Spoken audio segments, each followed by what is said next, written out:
Alappuzha boat ജെട്ടിയിലാണ് കേട്ടോ ഉള്ളത്. രാവിലെ തന്നെ ബോട്ട് ജെട്ടിയിൽ എത്തിയതിൻ്റെ ഉദ്ദേശം പറയണ്ടല്ലോ, ബോട്ടിങ് തന്നെയാണ്. ആലപ്പുഴ ബോട്ട് ജെട്ടിയിൽ നിന്ന് രാവിലെ തന്നെ വേഗ എന്ന് പറഞ്ഞൊരു സർവീസും അതുപോലെ തന്നെ കുട്ടനാട് അങ്ങനെ കുറേ ബോട്ട് സർവീസുകളുണ്ടെന്ന് അറിഞ്ഞിട്ട് വന്നതാണ് കേട്ടോ. ചുരുക്കം പറഞ്ഞാൽ വേറൊന്നുമില്ല, ആലപ്പുഴ വരുന്നവർക്ക് വളരെ ചുരുങ്ങിയ ചിലവിൽ ഫാമിലിയായിട്ട് ജസ്റ്റ് ഒരു ബോട്ട് റൈഡൊക്കെ പോയി കറങ്ങി വരാനുള്ള ഒരു സെറ്റപ്പ് ഉണ്ട്. അതിൻ്റെ ഡീറ്റെയിലൊക്കെയാണ് നമ്മൾ ഇന്ന് കാണാൻ പോകുന്നത്. ഹെവൻസിൻ്റെ പുതിയൊരു വീഡിയോയിലേക്ക് എല്ലാവർക്കും സ്വാഗതം.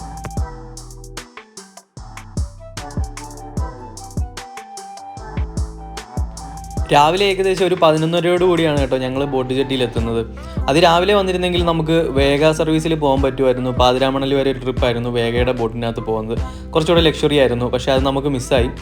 ഇനി നമുക്കുള്ളത് നമ്മുടെ മുമ്പിൽ കാണുന്ന കുട്ടനാട് എന്ന് പറഞ്ഞ ഈ ഒരു ബോട്ടാണ് കേട്ടോ. രാവിലെ തന്നെ ഏകദേശം ഒരു 11:30 കൂടി നമ്മുടെ ഈ കുട്ടനാട് ബോട്ട് നമുക്ക് ആലപ്പുഴ ബോട്ട് ജെട്ടിയിൽ കാണാം. 12 മണിയോടുകൂടിയാണ് ഇവിടുന്ന് യാത്ര തിരിക്കുന്നത്. ബോട്ട് ഇവിടെ തിരിച്ചിടുന്ന സമയം കൊണ്ട് തന്നെ ഞങ്ങൾ ആദ്യം കയറി സ്ഥലം പിടിക്കാനുള്ള ഒരു പോക്കാണ് കേട്ടോ. താഴെ നമുക്ക് കാണാം സാധാരണ യാത്രക്കാർക്കുള്ള സ്ഥലവും ഇതിൻ്റെ മുകളിലായിട്ട് ഫസ്റ്റ് ഫ്ലോറിലായിട്ട് അപ്പർ ഡെക്കിലായിട്ട് ടൂറിസ്റ്റുകൾക്കുള്ളൊരു സ്പേസുമാണ് ഉള്ളത്. അതായത് നമുക്ക് മുകളിൽ ഇരിക്കുമ്പോൾ അത്യാവശ്യം നല്ല കാഴ്ചകളൊക്കെ കണ്ട് ആസ്വദിച്ച് പോകാൻ പറ്റും. അതാണ് അതിൻ്റെ പ്രത്യേകത. അതുപോലെ തന്നെ ടിക്കറ്റിനും വ്യത്യാസമുണ്ട്. താഴെ ഇരുന്ന് യാത്ര ചെയ്യുന്നതിന് ഏകദേശം 12 രൂപയും മുകളിലത്തെ അപ്പർ ഡെക്കിൽ ഇരുന്ന് യാത്ര ചെയ്യുന്നതിന് ഏകദേശം ഒരാൾക്ക് 80 രൂപയാണ് കേട്ടോ ഇതിനകത്ത് ചാർജ് വരുന്നത്. നമ്മൾ ഈ ബോട്ടിൻ്റെ അപ്പർ ഡെക്കിൽ കയറിയിരിക്കുമ്പോൾ നമുക്കിവിടെ ഒരുപാട് ചെറിയ ശിക്കാരി വള്ളങ്ങൾ കാണാം. ഈ ശിക്കാരികളിൽ യാത്ര ചെയ്യാൻ പറ്റുന്ന 1 മണിക്കൂർ 2 മണിക്കൂർ നമ്മുടെ ആവശ്യം അനുസരിച്ച് നമുക്ക് യാത്ര ചെയ്യാം. നമ്മളൊരു ഗ്രൂപ്പൊക്കെ ആയിട്ട് വരികയാണെങ്കിൽ നമുക്ക് ശരിക്കും ഈ ശിക്കാര ബോട്ടുകൾ എടുത്ത് പോകുന്നതാണ് കേട്ടോ നല്ലത്. ഏകദേശം 1 മണിക്കൂറിന് 500 രൂപ തൊട്ട് നമുക്ക് ഇവിടെ ബോട്ടിങ് അവൈലബിൾ ആണ്. ശരിക്കും നമ്മൾ ഈ ശിക്കാര എടുക്കുകയാണെങ്കിൽ നമ്മൾ മിനിമം ഒരു 2-3 മണിക്കൂറെങ്കിലും പോയാലേ അതിനുള്ളൊരു പ്രയോജനം ഉണ്ടാകത്തുള്ളൂ. നമ്മൾ ഈ ചെറിയ കനാലുകളിലൂടെയൊക്കെ കയറിപ്പോയി നമ്മുടെ ആലപ്പുഴയുടെ കറക്റ്റ് വില്ലേജിലെ കാഴ്ചകളൊക്കെ കണ്ടിട്ട് വരാൻ നമുക്ക് പറ്റും.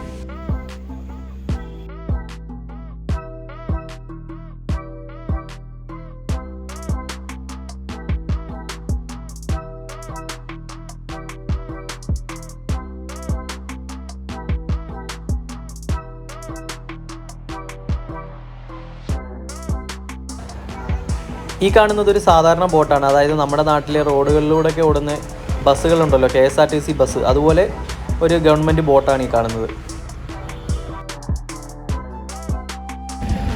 നമ്മുടെ നാട്ടിലൊക്കെ പെട്ടിയാട്ടോറിക്ഷകളിൽ കൊണ്ടുപോകുന്ന സാധനങ്ങളൊക്കെ വള്ളത്തിൽ കൊണ്ടുപോകുന്നുണ്ടോ, കമ്പിയും സാധനങ്ങളും ഒക്കെ ബിൽഡിങ്ങിൻ്റെ പണിക്ക് ആവശ്യമായിട്ടുള്ള സാധനങ്ങളൊക്കെ ഇവിടെ വള്ളത്തേലാണ് കൊണ്ടുപോകുന്നുണ്ടോ. അങ്ങനെ കറക്റ്റ് 12 മണിക്ക് തന്നെ നമ്മുടെ ബോട്ട് സ്റ്റാർട്ട് ചെയ്തിട്ടുണ്ട്. നമ്മൾ നേരത്തെ കണ്ടതുപോലെ തന്നെ ഒരുപാട് ശിക്കാര വള്ളങ്ങളൊക്കെ ഈ സൈഡിൽ കിടക്കുന്നത് നമുക്ക് കാണാം. അതുപോലെ തന്നെ ആ ഒരു സൈഡിൽ കൂടെ റോഡിലൂടെ വണ്ടികൾ പോകുന്ന കാഴ്ചയെ നമുക്ക് കാണാം കേട്ടോ. നമ്മൾ കുറച്ച് മുമ്പ് കണ്ട ഗവൺമെൻറ് ബോട്ടുകളിലും നമുക്ക് യാത്ര പോകാമെന്നാണ് കേട്ടോ. സാധാരണ ആളുകൾ അതിനകത്ത് പല സ്ഥലത്തേക്ക് യാത്ര ചെയ്യുമ്പോൾ നമുക്ക് കയറി ഒരു ബോട്ടിംഗ് എക്സ്പീരിയൻസിന് വേണ്ടി നമുക്ക് എങ്ങോട്ടെങ്കിലും ഒരു 2 മണിക്കൂറത്തേക്ക് ടിക്കറ്റ് എടുത്തു കഴിഞ്ഞാൽ അവരോട് പറഞ്ഞാൽ അവർ അതിനനുസരിച്ചുള്ള ടിക്കറ്റുകൾ തരും നമുക്ക്. ഏകദേശം 2 മണിക്കൂർ യാത്ര ചെയ്യാൻ ദൂരത്തിലുള്ളൊരു ടിക്കറ്റ് എടുത്തു കഴിഞ്ഞാൽ അവിടെ ഇറങ്ങിയിട്ട് അടുത്ത ടിക്കറ്റ് എടുത്ത് നമുക്ക് അടുത്ത ബോട്ടിൽ കയറി ആലപ്പുഴ ബോട്ട് ജെട്ടിയിലേക്ക് തന്നെ തിരിച്ചെത്തുകയും ചെയ്യാം. അങ്ങനെയും വളരെ ചുരുങ്ങിയ ചിലവിൽ നമുക്കൊരു ബോട്ടിംഗ് ചെയ്യാനുള്ളൊരു ഓപ്ഷനാണ് ഇവിടെ ഉള്ളത്.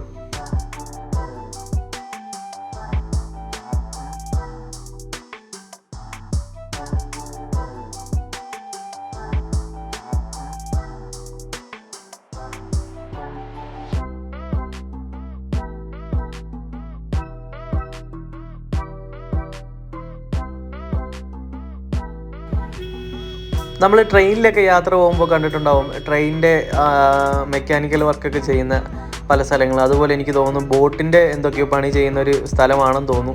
കണ്ടിട്ട് അതുപോലെ തോന്നുന്നു, കറക്റ്റ് അറിയില്ല.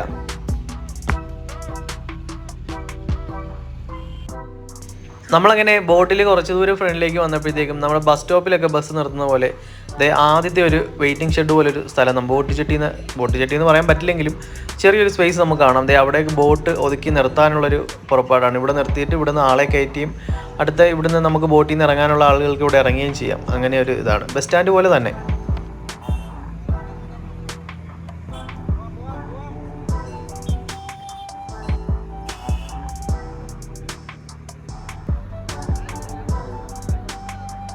അവിടുന്ന് കുറച്ച് ദൂരം കൂടെ മുമ്പോട്ട് വന്നപ്പോഴത്തേക്ക് നമുക്ക് കുറേ വലിയ ഹൗസ് ബോട്ടുകൾ ഇവിടെ ഒതുക്കിയിട്ടേക്കുന്നത് കാണാം. 10-20 ബെഡ്റൂമുകളുള്ള ബോട്ടുകളും അങ്ങനെ പല വലിപ്പത്തിലുള്ള ബോട്ടുകൾ നമുക്ക് ഈ ഒരു സൈഡിൽ ഇങ്ങനെ പാർക്ക് ചെയ്തേക്കുന്ന കാഴ്ചയായിട്ടോ കാണാൻ പറ്റുന്നത്.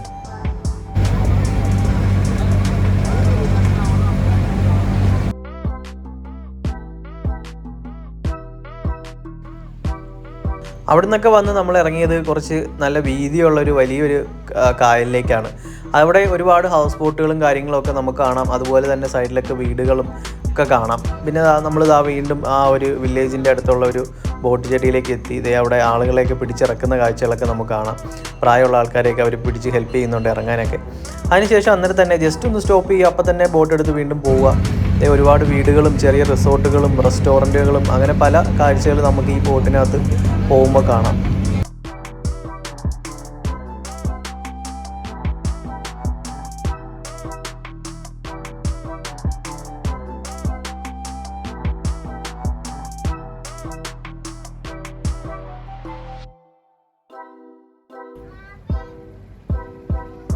ഇത് കണ്ടോ, നമ്മുടെ റോഡിലൂടെയൊക്കെ പുതിയ ലോറി മേടിക്കുമ്പോഴും പുതിയ ബസ് മേടിക്കുമ്പോഴും ഒക്കെ പുതിയ വണ്ടികൾ ചെയ്സ് മാത്രം ഇങ്ങനെ പോകുന്നൊരു കാഴ്ച കാണാം, ബോഡി ഇല്ലാതെ. ഇത് കണ്ടില്ലേ, അതുപോലൊരു ബോട്ട് പോകുന്നത്. എനിക്ക് തോന്നുന്നു ഇതൊരു ജങ്കാറ് പോലത്തെ എന്തോ സെറ്റപ്പ് ആയിരിക്കും ഇവിടെ. അതായത് ചെറിയ പെട്ടി ഓട്ടോറിക്ഷകളും ഓട്ടോകളും ജീപ്പുകളും ഒക്കെ കയറ്റി കൊണ്ടുപോകുന്നൊരു ഇതായിരിക്കാം. നമ്മൾ ഈ ബോട്ടിൽ പോകുമ്പോൾ നമ്മൾ വെറും 80 രൂപ കൊടുത്താണ് ഒരാൾക്ക് ഈ അപ്പർട്ടേക്കിലിരുന്ന് യാത്ര ചെയ്യുന്നത്. അതേ വഴികളിലൂടെയാണ് കേട്ടോ ഈ ഹൗസ് ബോട്ടുകളും ചിക്കാര വള്ളങ്ങളും എല്ലാം പോകുന്നത്. 80 രൂപ കൊടുത്ത് നമ്മൾ പോകുന്നതും അതുപോലെ തന്നെ 10,000 രൂപ മുടക്കി ഹൗസ് ബോട്ടിൽ അതിനകത്ത് ഫെസിലിറ്റീസും കാര്യങ്ങളൊക്കെ ഉണ്ടെങ്കിലും നമുക്ക് ആ കാഴ്ചകളെല്ലാം ഈ ഒരു ചെറിയ ചുരുങ്ങിയ ചിലവിൽ നമുക്കിതെല്ലാം കാണാൻ പറ്റും. ഇത് കണ്ടില്ലേ, ഓരോ വീടുകളുടെയും മുന്നിൽ ഓരോ വള്ളങ്ങൾ നമുക്ക് കാണാം കേട്ടോ. നമ്മുടെയൊക്കെ വീട്ടിൽ ബൈക്കും കാറും ഒക്കെ ഉള്ളതുപോലെ ഇവിടെ എല്ലാ വീടുകളുടെയും മുന്നിൽ ഓരോ വള്ളങ്ങൾ കാണാം. അവർക്ക് തൊട്ടടുത്ത കടകളിൽ പോകണമെങ്കിലും തൊട്ടടുത്ത വീടുകളിൽ പോകണമെങ്കിലും ഒക്കെ അവർ വള്ളത്തിലാണ് പോകുന്നത്.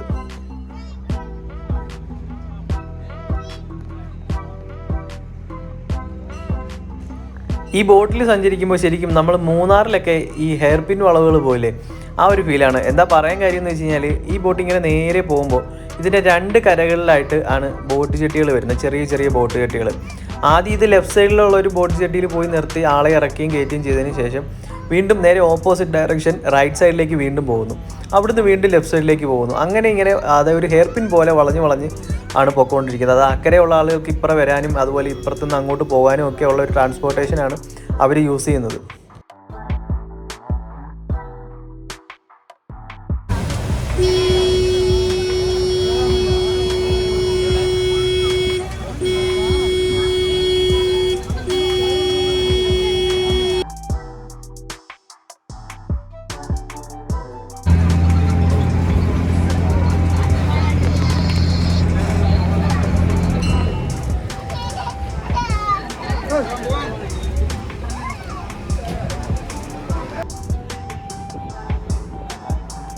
ശരിക്കും അവധി ദിവസങ്ങളിലും അതുപോലെയുള്ള സീസൺ ടൈമുകളിലും ഒക്കെ ഇതുവഴി നമ്മുടെ ഈ ഗവൺമെൻറ് ബോട്ടുകൾ പോകുന്ന വളരെ ബുദ്ധിമുട്ടിയിട്ടാണ് കേട്ടോ. ഒരുപാട് ശിക്കാര ബോട്ടുകളും അതുപോലെ തന്നെ ഹൗസ് ബോട്ടുകളും ഒക്കെ അങ്ങോട്ടും ഇങ്ങോട്ടും തലങ്ങും വിലങ്ങും ഇങ്ങനെ പോകുന്ന കാഴ്ചകൾ നമുക്ക് കാണാം. അതായത് സ്പീഡ് ബോട്ടുകളും ഒക്കെ അതിൻ്റെ ഇടയ്ക്കൂടെയാണ്. അതുകൊണ്ടാണ് ഈ ബോട്ട് ഹോൺ അടിച്ച് ഇങ്ങനെ പോകുന്നത്.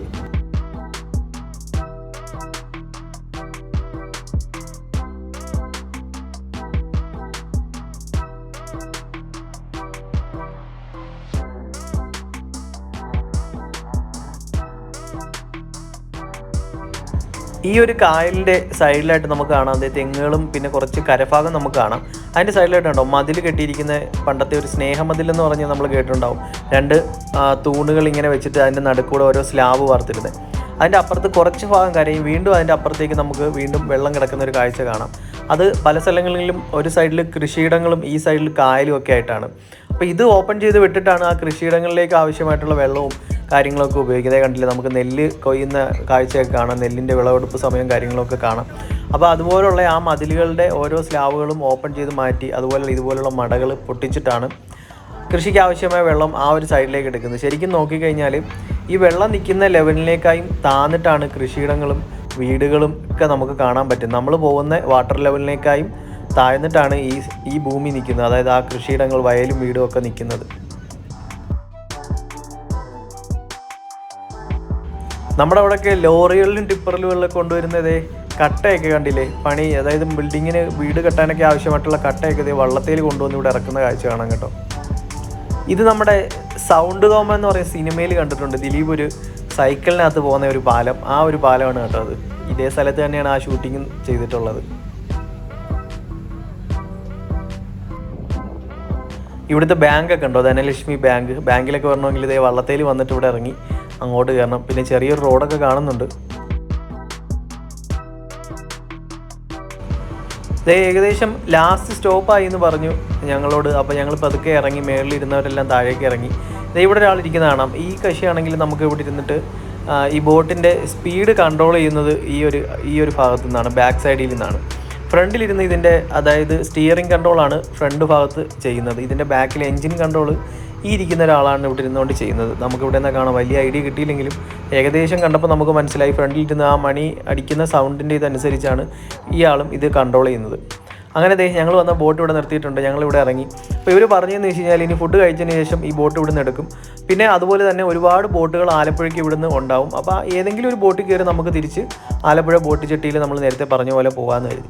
അങ്ങനെ ഞങ്ങൾ ആ ഭാഗത്തെ കുറച്ച് കാഴ്ചകളൊക്കെ കണ്ടു. കായലിൻ്റെ തീരത്തുള്ള ചെറിയ റോഡുകളിലൂടെയുള്ള നടന്നുള്ള കാഴ്ചകളും ആ നാട്ടിൻപുറത്തിൻ്റെ കാഴ്ചകളും കണ്ടില്ലേ. ആലപ്പുഴയിലെ ഒരു ട്രാൻസ്പോർട്ടേഷൻ രീതിയൊക്കെ നമുക്ക് കാണാം. അക്കരക്കരയിൽ നിന്ന് ആ ബൈക്ക് കൊണ്ടുവരാനായിട്ട് ഒരു വള്ളത്തേൽ കയറ്റി ഇപ്പുറത്തേക്ക് വരുന്ന കാഴ്ചകൾ. അങ്ങനെ ഒരുപാട് വ്യത്യസ്തമാർന്ന പുതുമയുള്ള ഒത്തിരി കാഴ്ചകളൊക്കെ നമ്മൾ കണ്ട് കുറേ നേരം ഇവിടെ നിന്ന് കേട്ടോ.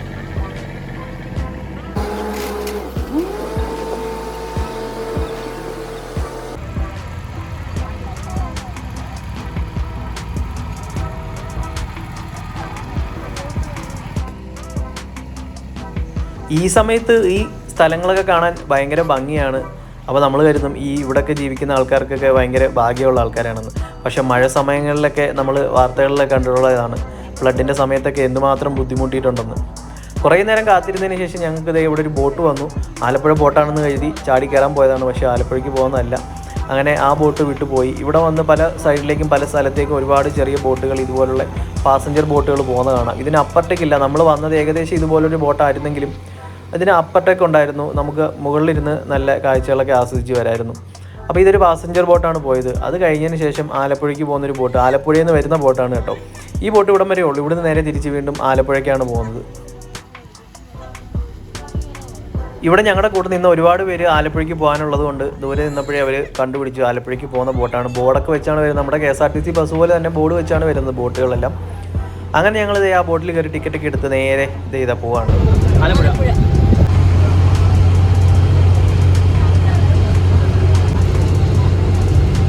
നമ്മൾ നേരത്തെ കണ്ട നമ്മുടെ സൗണ്ട് തോമയ്ക്കകത്ത് കാണുന്ന ദിലീപ് സൈക്കിളൊക്കെ ഓടിച്ചു പോകുന്ന ആ ഒരു പാലമൊക്കെ നമുക്ക് ഇവിടെ കാണാൻ കേട്ടോ. അപ്പോൾ നമ്മൾ ദൂരെ നിന്ന് കണ്ടതായിരുന്നു നേരത്തെ. ഇപ്പം അതിൻ്റെ അടുത്തൂടെയാണ് കേട്ടോ പോകുന്നത്.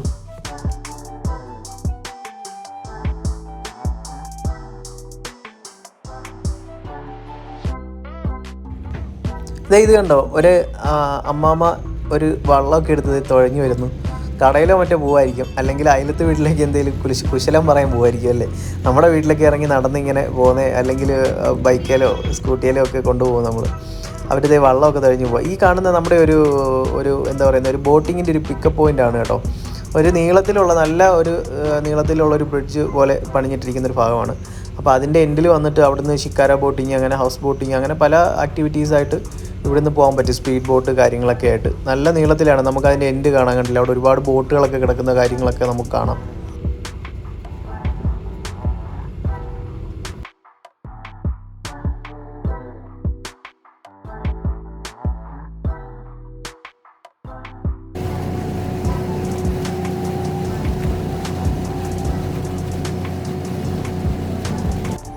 നമ്മൾ നേരത്തെ ദൂരെ നിന്ന് കണ്ട ആ ഒരു പാലത്തിൻ്റെ ആ ഒരു എൻഡിങ് പോയിന്റ് നമുക്കിവിടെ വരുമ്പം കാണാം കേട്ടോ. അതിൻ്റെ തൊട്ടടുത്തൂടെയാണ് നമ്മൾ പോകുന്നത്. അവിടെ ചെറിയ ബോട്ടുകളും കാര്യങ്ങളും ഒക്കെ കിടക്കുന്ന കാഴ്ച നമുക്ക് കാണാം. നേരത്തെ പറഞ്ഞ പോലെ ഒരുപാട് കൃഷിയിടങ്ങൾ നമുക്ക് കാണാം. കൃഷിയൊക്കെ കഴിഞ്ഞ് നെല്ലിൻ്റെ വിളവെടുപ്പൊക്കെ കഴിഞ്ഞ് ഈ തീ കൊടുത്തിട്ടിരിക്കുന്ന ഒരു കാഴ്ച കേട്ടോ നമുക്ക് കാണാൻ പറ്റുന്നത്. പിന്നെ അതേ കണ്ടില്ലേ, കുറേ എന്താ പറയുന്നത്, നമ്മുടെ കയറിൻ്റെ പായകളും കാര്യങ്ങളൊക്കെ ഈ ബണ്ടിനെ സ്ട്രോങ് ആയിട്ട് നിലനിർത്താനൊക്കെ ഉപയോഗിക്കാൻ വേണ്ടിയിട്ടായിരിക്കും ഇതൊക്കെ ഇവിടെ ഇട്ടിരിക്കുന്നത്. അങ്ങനെ കുറേ പുതുമയുള്ള വ്യത്യസ്തമാർന്ന കാഴ്ചകളാണ് നമുക്ക് ഈ ബോട്ടിലൂടെ, ഈ കുട്ടനാടൻ തീരങ്ങളിലൂടെ ഇങ്ങനെ പോകുമ്പോൾ കാണാൻ പറ്റുന്നത്. ഇവിടെ കണ്ടോ, എന്തോ ഒരു ഫംഗ്ഷനാണെന്ന് തോന്നുന്നു. എന്തോ ഫംഗ്ഷന് വന്നിട്ട് എല്ലാവരും വന്ന ഒരു ബോട്ടാണെന്ന് തോന്നുന്നു. ഈ വീടിൻ്റെ സൈഡിലായിട്ട് നിർത്തിയിട്ടിട്ടുണ്ട്. അതുപോലെ തന്നെ ഈ സൈഡൊക്കെ കണ്ടില്ലേ, കല്ല് വെച്ചാണ് കെട്ടിയിരിക്കുന്നത്. അതുപോലെ തന്നെ ഓരോ വീട്ടിൽ നിന്നും ചെറിയ കടവ് പോലെ ചെയ്തിട്ടുണ്ട്, കായലിലേക്ക് ഇറങ്ങാനും അങ്ങോട്ട് കയറാനും ഒക്കെ ആയിട്ട്. എല്ലായിടത്തും നമ്മൾ പറഞ്ഞ പോലെ ഓരോ വള്ളങ്ങൾ നിർത്തിയിട്ടിരിക്കുന്ന കാഴ്ച കാണാം. നമ്മൾ തിരിച്ച് വീണ്ടും അവിടുന്ന് ഒരു ബോട്ടിൽ കയറി വരികയാണ് കേട്ടോ. അത് അപ്പുറത്തേക്കില്ലാത്ത, ഞാൻ നേരത്തെ പറഞ്ഞതുപോലെ ആ ബോട്ടിൽ കയറി വരുമ്പോഴത്തേക്കും നമുക്ക് തിരിച്ച് വരാനായിട്ട് ആയത് ഒരാൾക്ക് 12 രൂപ മാത്രമേ ആയുള്ളൂ ടിക്കറ്റ്. അവിടുന്ന് വരുന്ന വഴിക്ക് നമുക്ക് കുറേ കാഴ്ചകളൊക്കെ കാണാം. അതുപോലെ തന്നെ നമ്മൾ പോയ വഴിയല്ല തിരിച്ചു വരുന്നത്, വേറൊരു വഴിയാണ് തിരിച്ചു വന്നത്.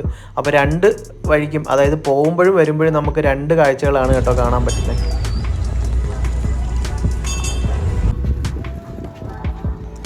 ഇവിടെ ഒരു സ്പോർട്സ് സ്കൂളുണ്ട്. അവിടുത്തെ പരിശീലനത്തിൻ്റെ ഒരു കാഴ്ചയാണ് നമ്മൾ കാണുന്നത്.